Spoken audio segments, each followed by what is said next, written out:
என்னை ஆட்கொண்டவரும் நான் சேவிக்கிறவருமாகிய இயேசு கிறிஸ்துவின் இன்ப நாமத்திலே உங்கள் யாவரை நான் வாழ்த்துகிறேன், வரவேற்கிறேன். இன்றைக்கும் சிலுவை தியான கூட்டமாக இருக்கிறபடியினால் ஆண்டவர் சமூகத்தை நான் செபித்துக் கொண்டிருந்த பொழுது ஆண்டவர் என்னை ஆழத்திலே கொண்டு சென்றார். அவருடைய ஆழத்திற்குள் போய் விடுவோம் என்று சொன்னால் வெளியே வரவே முடியாது. அவ்வளவு அனந்த ஞானத்தை ஆண்டவர் நமக்கு கற்றுக் கொடுப்பார். வேதத்தை படிக்க படிக்க வசனங்களில் இருக்கிற ஊற்றானது இருதயத்திலிருந்து பெருக்கெடுத்து அது வெளியே புறப்பட ஆரம்பிக்கும். அல்லேலூயா. கொஞ்சம் உங்க பிள்ளைகள் எல்லாம் அமைதியா வைங்க. பிரசனத்தை இடைப்ப டிஸ்டர்ப் பண்ணாம பார்க்கங்க. அதுதான் உங்களுக்கு ஆசீர்வாதம். அல்லேலூயா. அது சபையில மற்றவங்களுக்கும் டிஸ்டர்பா இருக்க கூடாது. சரியா? Okay, right. இன்றைக்கு நாம் ஒரு வசனத்தை, தெரிந்த வசனத்தையே நாம் பார்க்க போகிறோம். ஏசாயா தீர்க்கதரிசன புஸ்தகம் 53ஆம் அதிகாரம் 10ஆம் வசனத்தை ஒருவர் வாசிக்கலாம். கர்த்தரோ அவரை நொறுக்க சித்தமானார். வாசிங்க. அவரை பாடுகளுக்குட்படுத்தினார்.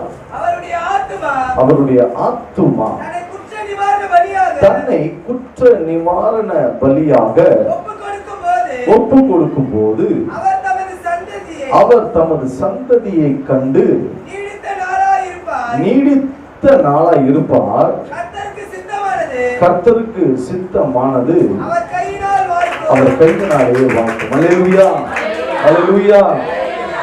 தேவனுடைய அன்பானது வெறும் இந்த 40 நாட்கள் தன்னை வருத்தி கொண்டு ஆண்டவர் எனக்காக அப்படியானார் சொல்லிட்டு சில பேர் பண்ணுவாங்க. சில பேருடைய நம்பிக்கை அது. நாம் அது சொல்லக்கூடாது. வேதம் நமக்கு கற்றுக் கொடுத்ததை கடைபிடிப்பது தான் நமக்கு ஆகச் சிறந்தது. அல்லேலூயா.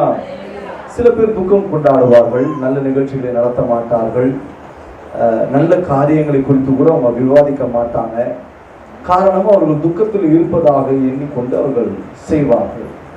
உண்மையாகவே நம்மை துக்கப்பட சொல்லுகிறதா என்று சொன்னால், ஆண்டவர் சொன்னார், இந்த உலகம் உங்களை கஷ்டப்படுத்தும் பொழுது நீங்க துக்கமா தான் இருப்பீங்க, ஆனால் உங்கள் துக்கம் சந்தோஷமா. கையை தட்டுங்க. அப்ப ஏன் நாம துக்கத்தை அதிகமாய் சில கிறிஸ்தவர்கள் கடைபிடிக்கிறாங்க அப்படின்னா, அவனுக்குள்ள ஆழமான சத்தியம் இல்லாததுதான். நீங்களாகவே உருவாக்கி கொள்ளுகிற எந்த துக்கத்தையும் ஆண்டவர் அனுமதிக்கவே இல்லை. அதற்கு மாறாக அவருடைய சிலுவையின் பாடுகளில் இருக்கிற மேன்மைகளை, நன்மைகளை, ஆசீர்வாதங்களை, வேதத்தை நாம் தியானித்து கொண்டே இருக்கு. இப்ப நடக்குது பார்த்தீங்களா கூட்டம்? இது போல கூட்டங்களில் உட்கார்ந்து அவருடைய வசனத்தை கேட்க கேட்க கேட்க பக்தி விருத்தியானது உருவாக்கப்பட்டு கொண்டே இருக்கும். அப்போதான் சிலுவையை பற்றின மேன்மை என்னிலிருந்து வெளிப்படும் பொழுது நான் கிறிஸ்துவை போல வெளிப்பட தேவனுடைய வார்த்தையானது என்னை பலமாய் பயன்படும். அதுதான் சிலுவை தியான கூட்டங்கள். அல்லேலூயா. சரி, இன்றைக்கு இந்த ஏசாயா தீர்க்கதரிசி சொன்னதான இந்த வார்த்தையிலே ஆண்டவரே அவரை நொறுக்க சித்தமாய் மாறினார். ஏன் ஆண்டவர் அவரை நொறுக்க சித்தமானார்? மனிதனுடைய பாவங்கள் இந்த பூமியிலே மிக அதிகமாய் பெருகி கொண்டிருந்த காலங்கள் அது. ஆண்டவர் ஆதாமை உண்டாக்கி நோவாவின் காலங்கள் வரைக்கும் பூமியிலே அக்கிரமமும் அநியாயங்களும் அநீதிகளும் ஒருவருக்கு ஒருவர் காழ்ப்புணர்ச்சிகளோடு கூட கொலை செய்து அநியாயங்களை செய்து கொண்டு எல்லா விதமான தகாத பாவங்களை தேவனே அருவருக்கத்தக்க, மனிதர்களே அருவருக்கத்தக்கதான பொல்லாத இச்சை பாவங்களை செய்யும் பொழுது தேவன் எழுந்து ஒரு நாள் பூமியை நிக்கிரகம் பண்ணி போட்டார் தண்ணீர்னால. அதற்கு பின்பு உண்டான ஒரு காலங்கள் தான் நோவா காலத்தில் இருந்து கிட்டத்தட்ட நமக்கு மல்கியா புத்தகம் வரைக்கும் வருகிற ஒரு காலங்கள். மற்றும் 3 காலங்களை பிரித்து வைத்திருக்கிறார்கள். இப்போ நம்ம ஒரு கிருபையின் காலத்துல இருக்கிறோம். அது மனசாட்சியின் காலங்களாக இருந்தது. ஆதாம் காலத்திலிருந்து நோவாவின் காலத்தின், அதாவது அந்த பெரிய பேரழிவு வருகிற காலம் வரைக்கும் மனசாட்சியின் காலங்கள். மனிதர்கள் எதை செய்கிறாரோ, தெரியாம செய்கிறதோ, தெரிந்து செய்கிறதோ, அப்போ நியாயப்பிரமாணம் இல்லாத காலத்துல எதமான செய்து கொண்டிருப்பான். அது தேவன் அவனுக்கு பாவமா மாற்றி அவன் செய்த பாவத்தினாலே தேவன் பூமி அழித்து போட்டார். அதுக்கு பிற்பாடு ஆண்டவர் மோசே எழுப்பி வருகிறார். நியாயப்பிரமாணத்தின் காலம். மனிதன் எப்படி பேசணும், எப்படி பார்க்கணும், எப்படி வாழணும், எதை நேசிக்கணும், எதை நேசிக்க கூடாது, எதை செய்யணும், எதை செய்யக்கூடாது, எல்லாவற்றையும் வகையறுத்து மோசேயின் வழியே ஒரு பிரமாணத்தை கொண்டு வருகிறார். அது நியாயப்பிரமாணத்தின் காலமாய் இருந்தது. அதிலும் மனிதர்கள் பாவங்களை செய்ய ஆரம்பித்தார்கள். பாவம் செஞ்சுட்டா ஒரு பலியை போய் செலுத்திட்டு ஆண்டவரை ஸ்தோத்திரம் நான் தப்பிச்சுட்டு ஆண்டவரை சொல்லிட்டு ஓடிக்கிட்டு இருக்கிற காலங்கள் தான் நியாயப்பிரமாண காலங்கள். அதிலும் தேவனுக்கு ஒரு வேதனை உண்டாகி இருந்து கொண்டே இருந்தது. ஜனங்கள் எப்பொழுதெல்லாம் பெலிஸ்தர்களும் மற்ற அந்நிய தேசத்தார்களும் இஸ்ரவேல் தேசங்களை நொறுக்க அல்லது அவர்கள் மீது படையெடுக்க வரும்பொழுதெல்லாம் ஆண்டவரிடத்தில் போய் தயவு கேட்டு வந்து ஆண்டவரிடத்திலிருந்து எல்லாவற்றையும் பெற்றுக்கொண்டு மறுபடியும் ஆண்டவருக்கு விரோதமாய் பாவம் செய்வார்கள். இப்படி ஓடிக்கொண்டிருந்த காலத்துல தான் இயேசு கிறிஸ்து வருகிறார். மனிதர்களுடைய சகல காரியங்களையும் முன்னதாகவே தேவன் தீர்க்கதரிசிகள் வழியாய் தெரிவித்துக் கொண்டே இருக்கிறார். அதிலே அவர் சொன்ன ஒரு வார்த்தை தான் ஏசாயா தீர்க்கதரிசியின் வழியாய் சொல்லுகிறார், கர்த்தரோ அவரை நொறுக்க சுத்தமாய் மாறினார். காரணம், மனிதன் பாவத்தை அனுதினமும் தண்ணீரை போல குடிக்க ஆரம்பித்துக் கொண்டிருக்கிறான். அவன் வாழ்க்கையிலே தேவனை குறித்ததான பயம் இல்லாமல் போய் கொண்டிருக்கிறது. தான் எதை செய்தாலும் அவன் பாவ நிவாரண பலியை செலுத்தி விட்டு ஆண்டவரிடத்தில் தயவை பெற்றுக் கொண்டோம், மறுபடியும் தேவன் நம்மை அடிக்க மாட்டார், நம்மை பாதிக்க மாட்டார் என்று சொல்லி ஒவ்வொரு பாவத்திற்கும் ஒரு பலியை செலுத்தி விட்டு துணிகரத்தோடு கூட வாழ்ந்து கொண்டிருந்த காலம் அது. ஒரு நாள் ஆண்டவர் யோசித்தார், இது சரி வராது. மறுபடியும் நமக்கு ஒரு கோபம் வரும்பொழுது முழு பூமியும் அழிப்பதற்கு அது ஒரு காரணமாய் மாறிவிடும் என்பதனால் மாத்திரமே ஆண்டவர் தம்முடைய ஒரே குமாரனாக இயேசு கிறிஸ்துவை தேவன் இந்த உலகத்திற்கு கொடுத்து இந்த உலகத்தினுடைய சர்வ லோகத்தினுடைய பாவங்களையும் இந்த உலகத்தினுடைய சகல பேருடைய அநியாயங்களையும் சகல விதமான அசுத்தங்களையும் சகல விதமான சாபங்களையும் பாடுகளையும் வேதனைகளையும் எல்லா மனிதனுக்கும் வருகிறதான சகல விதமான சோதனைகளையும் அவர் ஒருவர் மீது அழுத்தம் வைத்து அவரை உங்களுக்காக எனக்காக அவரை நொறுக்க அவரே சுத்தமாய் மாறினார். நல்லா கவனிங்க, வேற அழகா சொல்லுது, ஒருவேளை நல்லவனுக்காக கெட்டவனுக்காக நல்லவனுக்காக ஒருவன் மரிப்பது ஓகே தான், ஆனால் நாம் பாவிகளா இருக்கையில் பாவமே செய்யாத, வாயிலும் பாவம் இல்லாமல், கண்ணிலும் பாவம் இல்லாமல், கையிலும் பாவம் செய்யாமல், கால்களில் பாவம் இல்லாமல், அவருடைய எந்த ஒரு ஊழியத்தின் பயணத்திலும் எந்த ஒரு பாவ கிரியைகளோ எந்தவித அசுத்தங்களோ எந்த ஒரு இச்சைகளோ எதுவும் இல்லாமல் அவர் ஒருவரே தன்னை தானே பாவ நிவாரணபடியாக ஒவ்வொரு மனிதனுக்காக ஆண்டவர் ஒப்புக் கொடுத்தார். பிதா அவரை பாவ நிவாரணபடியாக ஏற்றுக்கொண்டதனுடைய எல்லா காரியங்களையும் நாம் பார்க்கும் பொழுது இயேசு நமக்காய் செய்ததான அந்த நிவாரண பலி, அந்த ஒரு தேவனிடத்தில் இரக்கத்தை பெற்றுக் கொள்ளுகிற அந்த ஒரு பலியை பார்க்கும் பொழுது நாம் இயேசுவின் மீது அன்பை காட்டாமல், அவர் மீது நாம் நேசத்தை காட்டாமல் ஒரு நாளும் கடந்து போக முடியாது. அழகை வேதம் சொல்லுகிறது. அதே 10ஆம் வசனத்துல வாசிக்க மறுபடியும், கர்த்தரோ நெருக்கல பிரதர், நொறுக்க சித்தமாகி. நல்லா கவனிங்க, ஓகே, நல்லா கவனிங்க.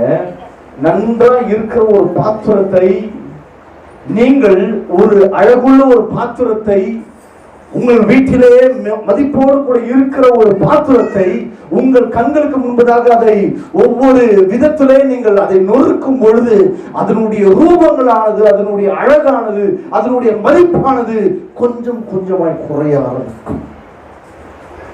எப்படி குறைய ஆரம்பிச்சு தெரியுமா? வாசிங்க, அதே 53ஆம் அதிகாரத்தில் 2ஆம் வசனமே வாசிங்க. இளம் கிளையை போலவும் வறண்ட நிலத்திலிருந்து துளிர்க்கிற வேரை போலவும் அவருக்கு முன்பாக எழும்புகிறார். நல்லா கவனிங்க. இப்போ அவரை நொறுக்கும் பொழுது அவருக்கு உண்டானதான ஒரு காரணம் பாருங்க, அவருக்கு அழகும் இல்லை, சௌந்தரியமும் இல்லை. அவரை பார்க்கும் பொழுது நாம் விரும்பத்தக்க ரூபம் இல்லாதிருந்தது. வேறு ஒரு டிரான்ஸ்லேட் அழகா சொல்லுது, நான் சொல்றேன், வாசிக்கிறேன்.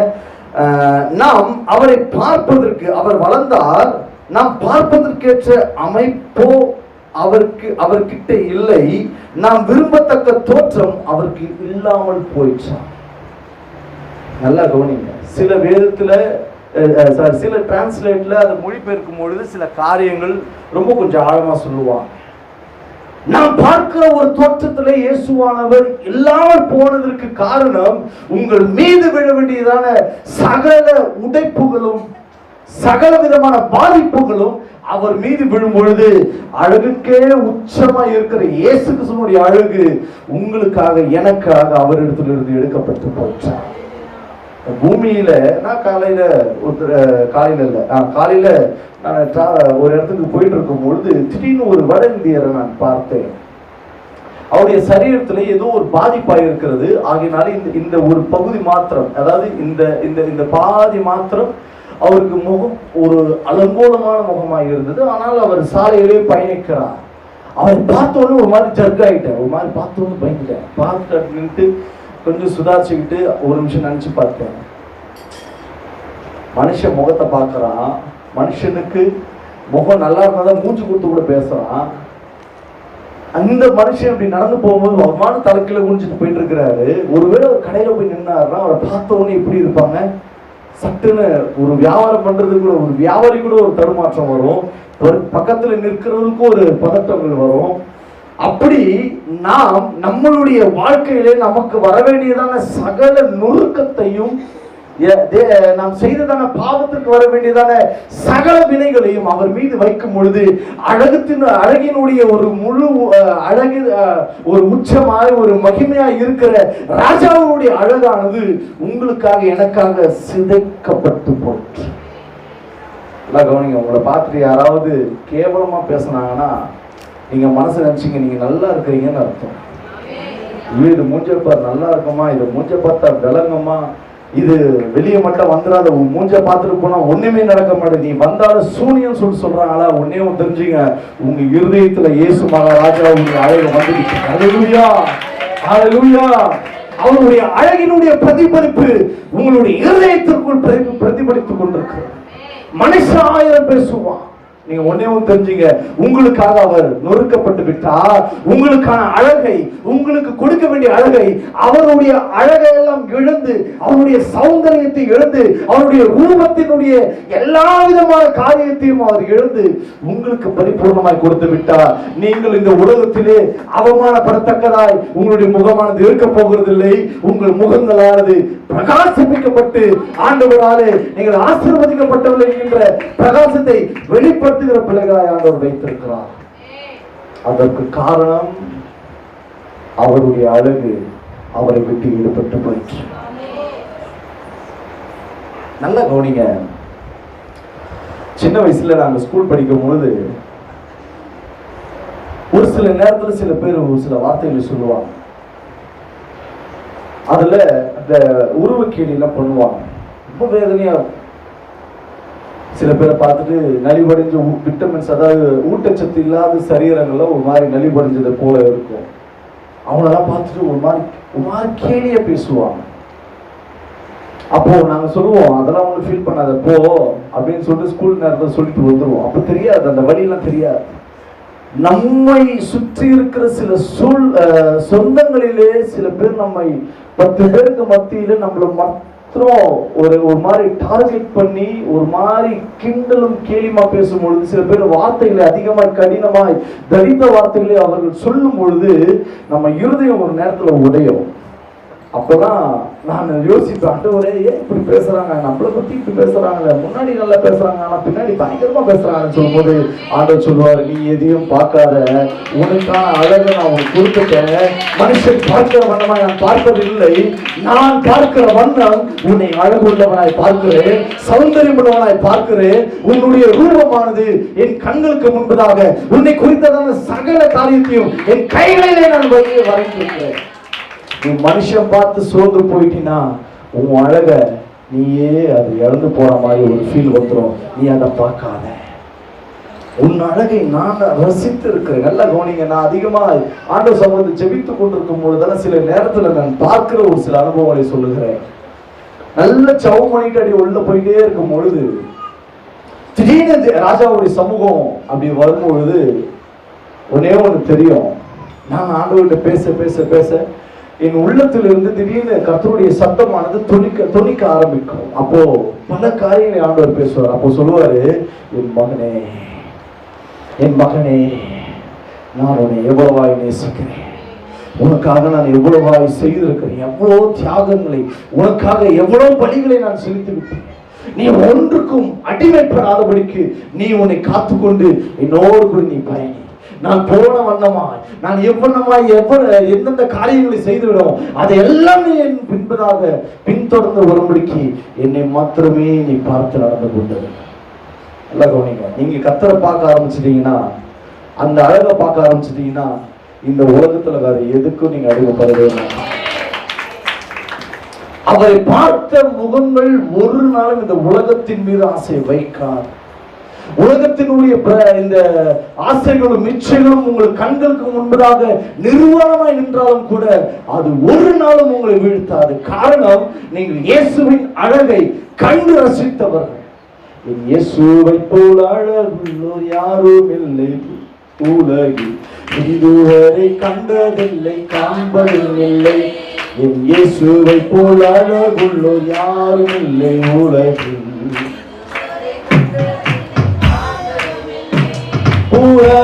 அழகுள்ளவர் நீரே போதும்.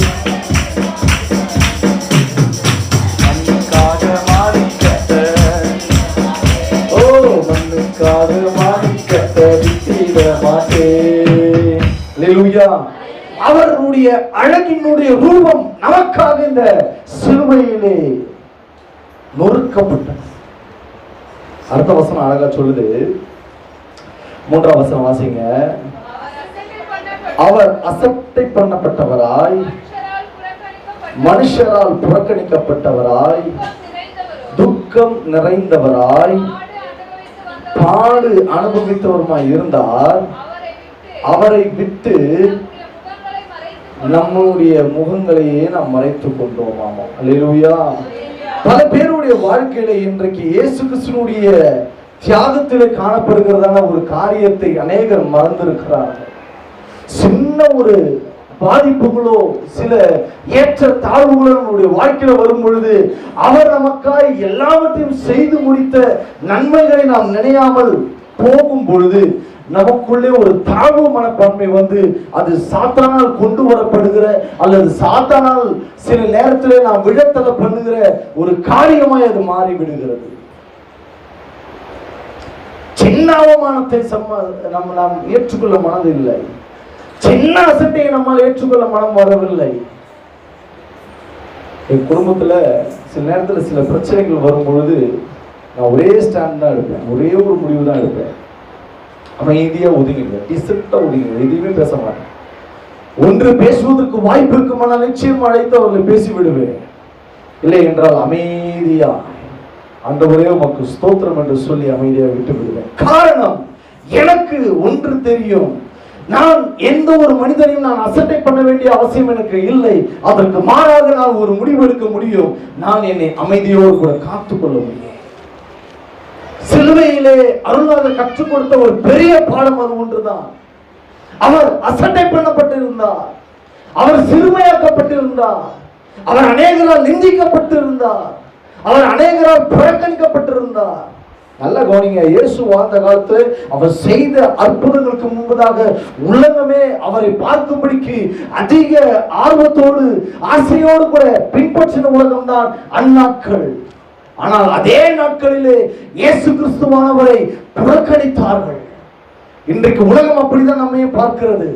நம்ம இடத்துல ஏதாவது நன்மைகளை பெற்றுக்கொள்ளும் பொழுது நம்மை முகத்துதி பாடுவார்கள், நம்மை புகழ்ச்சியை பாடுவார்கள், நம்மை அழைத்துதான் எல்லா சுப காரியங்களும் செய்வார்கள், பேசுவார்கள். நீங்க வரவரைக்கும் நாங்க சாப்பிட மாட்டோம்னு சொல்லுவாங்க, நீங்க வரவரைக்கும் எதுவும் செய்ய மாட்டோம்னு சொல்லுவாங்க. ஒரு நாள் வரும், அன்றைக்கு பேசின அனைத்து நபர்களும் நம்மை பின்பதாக புறம்பே தள்ளிவிட்டு இவன் வந்தா வரட்டும், இவங்க வந்தா வரட்டும், நாம நம்ம வேலையை பார்ப்போம், இவர்கள் எல்லாம் நமக்கு ஒரு பொருளே கிடையாது என்று பேசுகிற பொல்லாத கூட்டம் இந்த உலகம்.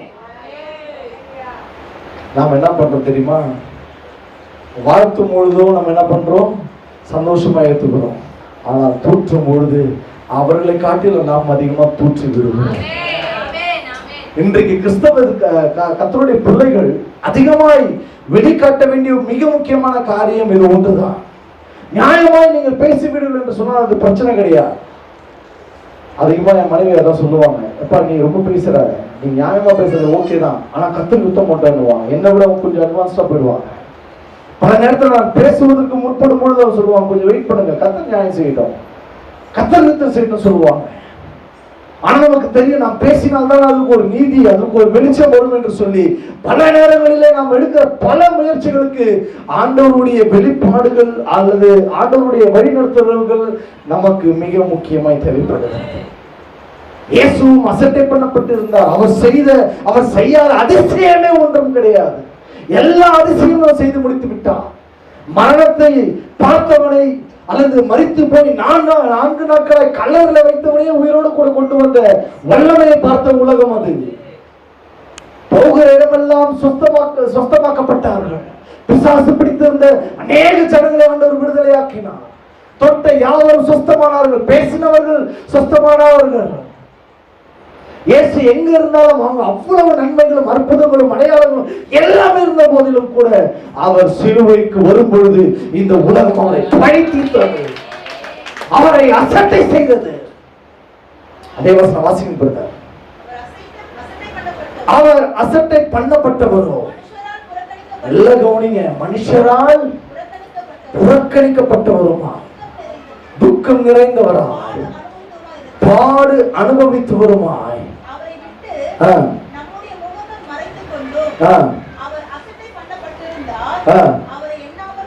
எண்ணாமல் போகும். இயேசு கிறிஸ்து ஒரு இடத்துல அழகா சொல்றாரு. மார்க் 9:12 அவரே சொல்றாரு பாருங்க, அதையும் வாசிச்சிருங்க.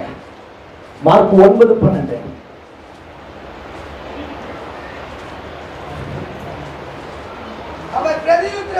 அவர் பிரதியுத்தரமாக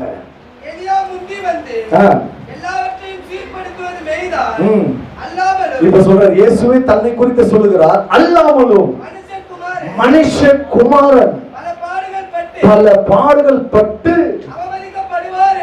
பாருங்க, அவர் தம்மோடு கூட இருந்த ஜனங்களுக்கும் சிஷ்யர்களுக்கும் நன்மைகளை பெற்றுக்கொண்ட யாவருக்கும் முன்னதாகவே அறிவிக்கிறார். நான் பாடுபடுவது உண்மைதான், எருசலேமுக்கு போய் நான் பாடுகளை அனுபவிப்பது உண்மைதான் சொல்லிவிட்டு அடுத்த வார்த்தை சொல்லுகிறார், அவமதிக்கப்படுவார் என்று அவரை குறித்து எழுதியிருக்கிறது. அல்லேலூயா.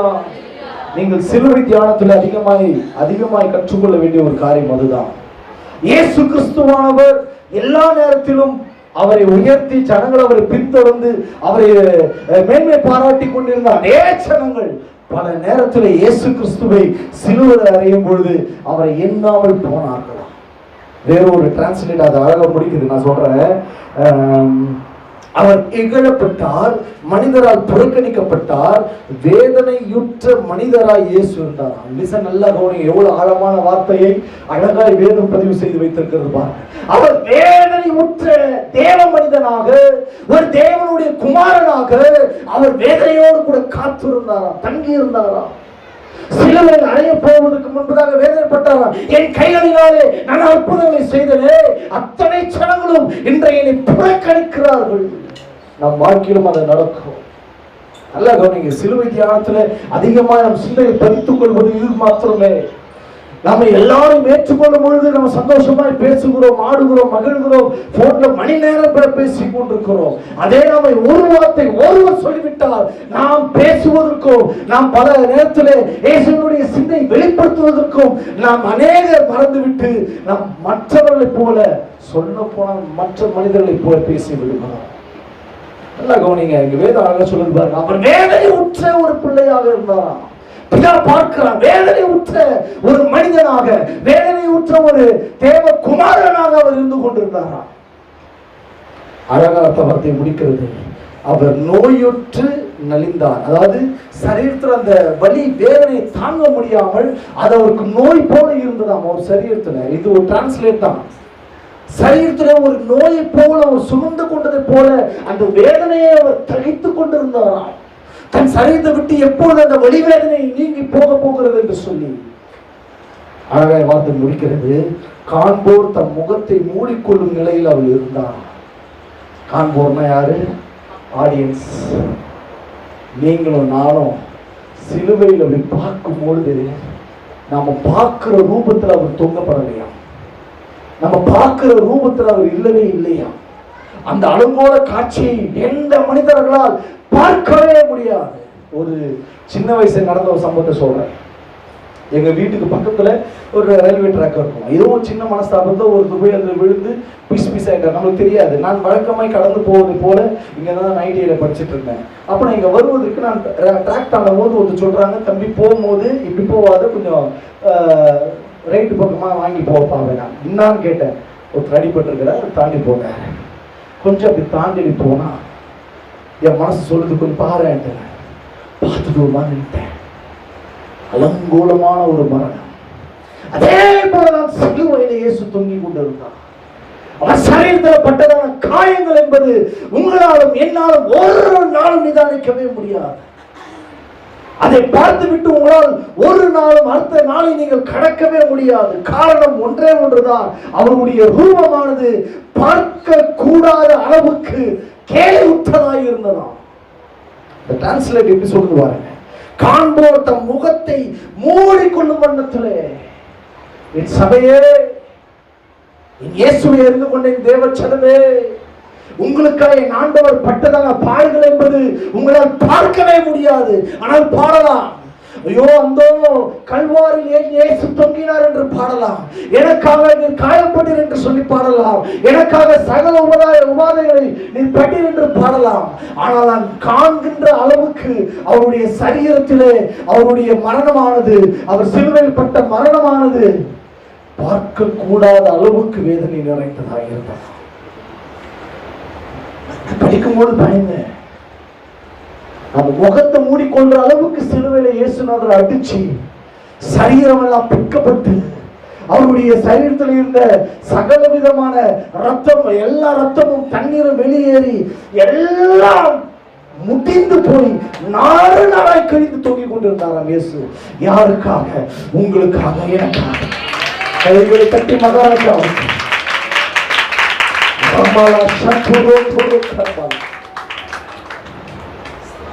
அர்த்தமார்த்த அழக முடிக்கிறது. அவர் இழிவுபடுத்தப்பட்டவர், அவர் இழிவுபடுத்தப்பட்டார், அவரை நாம் மதிக்கவில்லை. அந்த அளவுக்கு அந்த மரணத்தினுடைய சாயல், அந்த தொங்கல் சரீரத்தில் இருந்ததா? சரி, ஏன் ஆண்டவர் இப்படிப்பட்ட ஒரு அலங்கோலமான மரணத்தை சிலுவையிலே அவர் ஏற்றுக்கொள்ள வேண்டும்? எதனால் அது நடக்க வேண்டும்? அப்படிதான் நான் தியானிச்சுட்டு இருந்தேன். ஏன் ஆண்டவர் எனக்காக இப்படி எல்லாம் பாடுபட்டீர்?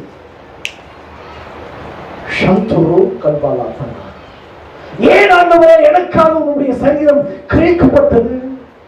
அந்த மரணத்தின் சரீரத்தை பார்க்க முடியாதபடிக்கு எங்கள் முகத்தையே நாங்கள் மூடிக்கொள்ளுகிற அளவுக்கு ஏன் எனக்காக நீர் மறைத்தீர்? ஏன் நீர் இழிவாக்கப்பட்டீர்? ஏன் நாங்கள் உண்மை பார்க்க முடியாத அளவுக்கு ஆண்டவரே எங்களுக்காக நீர் பலியானீர் என்று நான் ஜெபத்திலே நான் கேட்டுக்கொண்டிருந்த போது ஒரு 3 முக்கியமான காரியத்தை ஆண்டவர் சொன்னார். அறிந்த காரியம்தான், தெரிந்த விஷயங்கள் தான். ஆகிலும் ஆண்டவர் மீண்டும் நமக்கு நினைவூட்டுகிறார். அவருடைய மரணம் சாதாரணமாய் நிறைவேற்றப்படவில்லை. ஒரு அருமையான ஒரு படம், The Passion of Christ. அந்த படத்துல எனக்கு ரொம்ப ரொம்ப ஹைலைட்டா ரொம்ப பிடிச்ச சீன், கடைசி ஒரு ஷாட்ல ஹெவன்ல இருந்து ஒரே ஒரு சொட்டு கண்ணீர் மட்டும் பூமியில வந்து விழும். அப்படியே நான் அழுது மாதிரி ஆயிட்டேன்.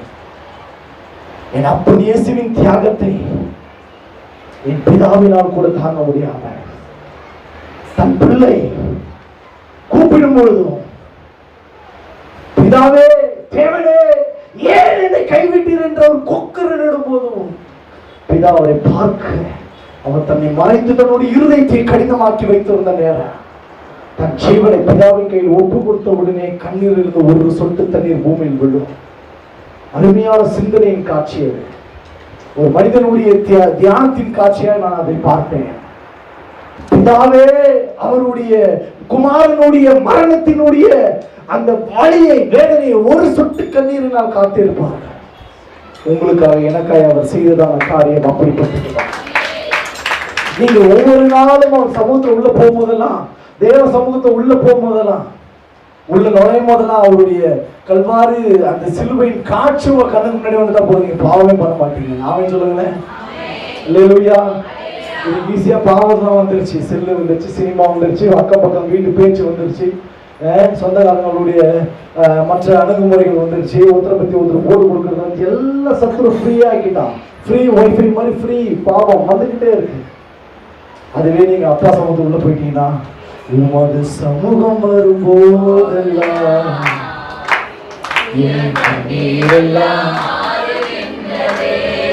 உமது சமூகத்தில் நித்திய மகிழ்ச்சி.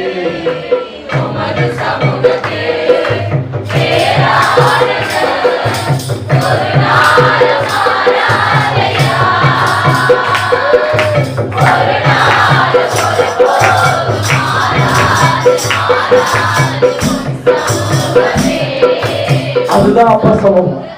அது உள்ள போயிட்டீங்கன்னா அந்த கோர கல்வாரி காட்சி உங்க கண்ணுக்கு முன்னாடி ஒரு முறை நீங்கள் பார்த்து விட்டீர்கள் என்று சொன்னால் உங்கள் வாழ்க்கை ஒரு நாளும் நீங்கள் வாழக்கூடிய வாழ்க்கை இருக்காது. அது அவர் பார்க்கிற வாழ்க்கையாக உங்கள் வாழ்க்கையே அவர் மாற்றி விடுவார்.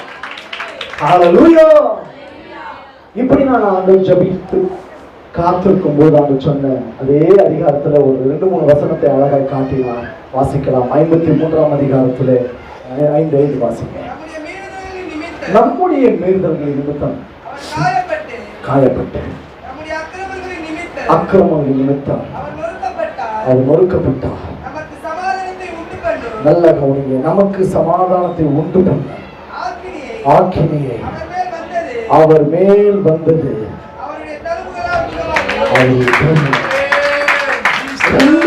ஆசீர்வாதத்தை அதே வசனத்துல ஆண்டவர் வைத்தார். ஆண்டவர் சொன்னார், என் மகனே என்னை பார்த்து இப்படி யோசிக்கிறாய். நான் செய்ததனுடைய ஆழத்தினுடைய ரகசியங்களை, ஆழங்களை, நன்மைகளை, ஆசீர்வாதம் உங்களுக்கு விளக்கி காட்டுற்றோம். முதல் காரியம், என்னுடைய ஜனங்களுக்காக, என்னை ஏற்றுக்கொண்ட பிள்ளைகளுக்காக நான் சிலுவையில் செய்த முதல் ஆசீர்வாதத்தினுடைய தியாகமானது. சமாதானமே இல்லாமல் இருக்கிற உங்க வாழ்க்கையில சமாதானத்தை நித்திய சமாதானமாய் மாற்றும்படி ஆண்டவர் சிலுவையிலே உங்களுக்காக அவர் மரணத்தை ருசி பார்த்தார். இரண்டாவது, அவர் சரீரத்தில் ஏற்பட்ட ஒவ்வொரு காயத்தினாலே நீங்கள் சுகமாய் மாற்றப்பட்டார். என்கிட்ட ஜெபிக்க வருவாங்க பல பேர். அப்ப நான் ஒன்னே ஒன்னு சொல்லுவேன், வியாதி என்பது நிரந்தரம் கிடையாது. ஆனா நீங்க மாட்டிட்டு இருக்கிற வரைக்கும் அது நிரந்தரம் தான். நீங்க வெளியே வந்துட்டீங்கன்னா அந்த வியாதி உங்க வீட்டு வெளியே போயிடும். ஏன் சொல்றேன் அப்படின்னா, சில வியாதிகள் மரணத்துக்கு ஏதுவான வியாதிகள் உண்டு. சில நேரத்தில் பாவம் செய்ததனால் வருகிற வியாதிகளும் உண்டு. மனிதர்கள் செய்கிற ஒவ்வொரு பாவங்கள் அவர்களுக்கு மரணத்தை கொண்டு வரும். அது மரண பாவத்தினுடைய வியாதியாக, நோயாக அது மாறிவிடும். ஒரு நாள் ஒரு சகோதரி கொண்டு வந்தார்கள், பிரதர் எங்க வீட்டுல ஒரே பிரச்சனை, பிரதர் எங்க வீட்டுல சமாதானமே இல்லை. எங்க வீட்டுக்காரர் ஒவ்வொரு முறையும் சண்டை, போதை வஸ்துகளினாலே தன்னை ஈடுபடுத்திக் கொண்டு அதிலே அவரை மாட்டிக்கொண்டு என் குடும்பத்திலே சமாதானம் இல்லாமல் இருந்து கொண்டிருக்கிறோம். நைட்டு வந்துட்டாரா தூக்கம் வராது பிரதர், வந்துட்டாரா சாப்பாடெல்லாம் வெளியே செதறும் பிரதர், வாங்கிட்டு வர பணத்தை திருடிட்டு போயிடுவார் பிரதர். கஷ்டப்பட்டு உழைப்போம், ஒரு நாள் அதை வைத்து சமாதானத்தோடு சாப்பிட முடியாது, சமாதானத்தோடு தூங்க முடியாது, சமாதானத்தோடு சிரிக்க கூட எங்களால முடியாது. சபைக்கு வந்ததான் பிரதர் சமாதானமே எனக்கு இருக்கு, வீட்டுல இல்ல பிரதர் சொல்லுவாங்க. நான் ஒன்னே ஒன்று தான் சொல்லுவேன், உங்களுக்கான சமாதானத்தை ஆண்டவர் உங்களுக்கு பேர் கொடுத்திருக்கார். கைகள் தட்டு. ஆண்டவர் உங்களுக்கு கொடுத்ததான சமாதானம் என்பது அது நித்தியமாய் ஆண்டவர் உங்க மீது வைத்த ஒரு ஆசீர்வாதம். அதை ஒரு நாள் பறிக்க முடியாது பிசாசு. இன்னொரு ஒரு சில கேஸ் வரும், சமாதானம் இல்லைனாலும் பரவாயில்ல, சமாதானத்தை கெடுத்த என் வீட்டுக்காரர் இப்ப வியாதியில இருக்கிறாரு, இப்ப அவருக்காக சோமனுங்கன்னு சொல்லிட்டு விடுவான். ஒரு நாள் ஒரு ஊழியத்துக்கு போயிருந்தோம். அந்த ஊழியத்துல கடைசி நேரத்துல ஒருத்தர் ஜோம் பண்ணாங்க. யாருமா இவர் கேட்டேன், எங்க வீட்டுக்காரர். நாங்க என்ன விஷயம் கேட்டேன், இவர் தான் சமாதானத்தை கெடுத்தவர். சரி, இப்ப குடிச்சு இவருடைய லங்ஸ் எல்லாம் போயிடுச்சு, இவருடைய குடல் எல்லாம் எரிந்து இதுவாயிடுச்சு, அந்த ஆட்காரங்கள் பிரச்சனை வந்துருச்சு. இப்ப இவருக்கு ஆண்டவர் சுகத்தை தரணும். இப்ப நான் கேட்டேன், உனக்கு சமாதானம் வேணுமா இவருக்கு சுகம் வேணுமான்னு கேட்டேன். நீங்கள் அதெல்லாம் சொல்லியிருப்பீங்க. போதும் சாமி, முதல்ல இதெல்லாம் நைட்டு தூங்க முடியல, சாப்பிட முடியல, வீட்டுல காசை வச்சு எடுத்துட்டு போயிடுது. ஆனா நம்ம சொல்லுது, ஐயா இவர் சொஸ்தமாயிட்டாருன்னா, இவர் சுகமாயிட்டாருன்னா, இவர் இயேசுவே மெய்யான தேவன் என்பதை அறிந்து கொள்வார். அவர் அறிந்து கொள்ளும்போது சமாதானம் என் வீட்டுக்கு வந்தாங்க. கையை கட்டு தேவசனமே. கொஞ்ச நாள், சில நாட்கள் நாம் படுகிற பாடுகளும் வேதனைகளும் கஷ்டங்களும் கண்ணீர்களும் கொஞ்ச நாட்கள் இருந்தாலும் கூட, ஆனால் சமாதானத்தை கெடுத்து கொண்டிருக்கிற நபரையே ஆண்டவர் சமாதானத்திற்கு கொண்டு வந்து அவர்கள் வழியாகவே ஆண்டவர் சமாதானத்தை கொடுத்தவர் வந்தவர். என் ஆண்டவர் சொல்லுகிற ஒரு காரியம், என் ஜனங்களை நான் நேசித்துக் கொண்டிருக்கிறது உண்மை. ஒரு நாளும் நான் சமாதானத்தை எடுக்கவே மாட்டேன். அதற்கு நான் சொன்ன வார்த்தையே, நான் வேதத்தில் வைத்திருக்கிற வார்த்தையே நித்தியமாய் இருக்கிறது. இந்த உலகம் தரக்கூடிய சமாதானத்தை நான் கொடுக்கவில்லை. என்னுடைய சமாதானத்தை என் பிள்ளைகளுக்காக நான் வைத்திருக்கிறேன். இந்த உலகம் ஒரு நாளும் அதை கொடுக்க முடியாது. அநேக மதுபானத்தினாலே சமாதானத்தை தேடி திரிவார்கள். கடன் பிரச்சனையினாலே போய் எங்கெங்கே போய் சமாதானத்திற்காக உட்கார்ந்து இருப்பார்கள். என் அன்பு தேவ சனமே, தேவனை அறிந்தவர்களும் அறியாதவர்களுக்கும் சொல்லுகிற ஒரு வார்த்தை, என் ஆண்டவருடைய சமாதானமானது வார்த்தை வழியாய் வெளிப்படும். அவரை நீ விசுவாசிக்க ஆரம்பிக்கும் பொழுது அந்த சமாதானம் உங்கள் உள்ளத்திலோ உங்கள் இல்லத்திலோ எப்பொழுதும் இருக்கும். காரணம், அவர் உங்களுக்காக சிலுவையில் பலியாய் இருக்கிறார். அவர் பலியானது நிமித்தமாக சமாதானம் என்பது உங்களுக்கு நிரந்தரமாய் மாறிவிட்டது. கர்த்தருடைய பிள்ளைகளுக்கு சொல்லுகிறேன், உங்களுக்கான வியாதி, உங்களை நாள்பட்ட வியாதியோடு கூட, வருத்தத்தோடு கூட, கஷ்டத்தோடு கூட எது எல்லாம் உங்களை பின் தொடர்ந்து கொண்டிருந்ததோ எல்லா வியாதிகளையும் உங்களை விட்டு தேவன் விலக்குகிறார். கல்வாரி சிலுவையிலே உங்களுக்காக சிந்தப்பட்ட அந்த ரத்தம் உங்கள் மீது இன்றைக்கு இறங்கி வருகிறது. அந்த ரத்தத்தினாலே நீங்கள் இன்றைக்கு சுகமாய் மாறினீர்கள். அவருடைய தழும்புகளால், அவருடைய காயங்களால், அவருடைய சரீரத்தினுடைய கீறல்களால், அவருடைய சரீரம் எப்படியாய் கிழிக்கப்பட்டதோ ஒவ்வொரு கிழித்தலுக்கும் ஒவ்வொரு பாடுகளுக்கும் அவர் பெற்றுக்கொண்ட சகல உபாதைகளும் உங்களுக்கு நன்மையாய் மாறி சுகமாய் கருது. Thank you Holy Spirit. Thank you Holy Spirit. சில பேருடைய வாழ்க்கையில மருத்துவத்தையே நீங்க நம்பி இருப்பீங்க. நிறைய பேர் வீட்டுல டேப்லெட்டா வச்சிருப்பீங்க.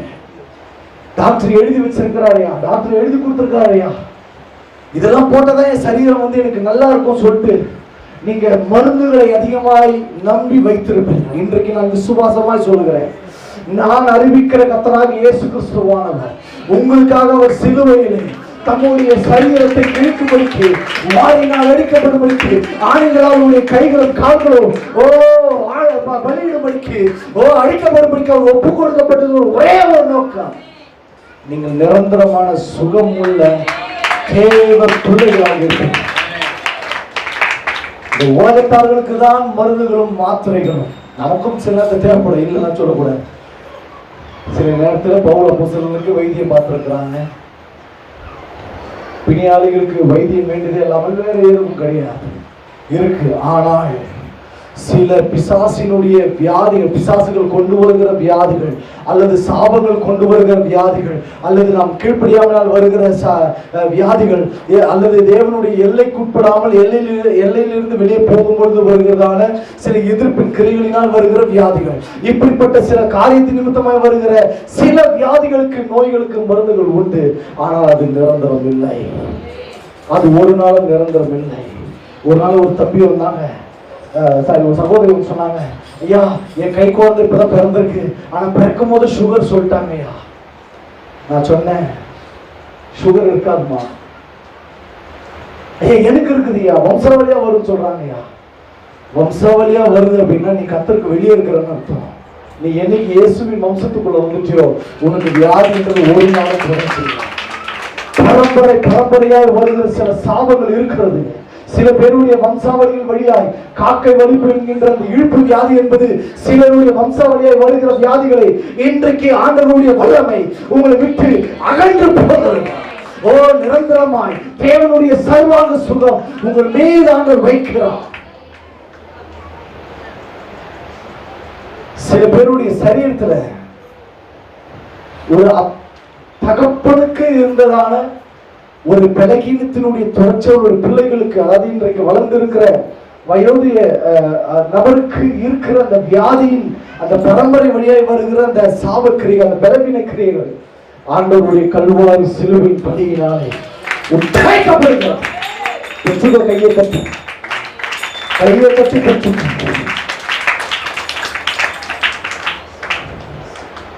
ரத்தம் சம்பந்தப்பட்ட சில உறவுகளுக்கெல்லாம் சில நேரத்துல பாத்தீங்கன்னா, ஐயா என்னதான் மாத்திரை எடுத்தாலும் அது கியூரே ஆக மாட்டேங்குதுயா, அது இப்படிதான் இருக்குது, ஒரே பிரச்சனையாவே இருக்கு.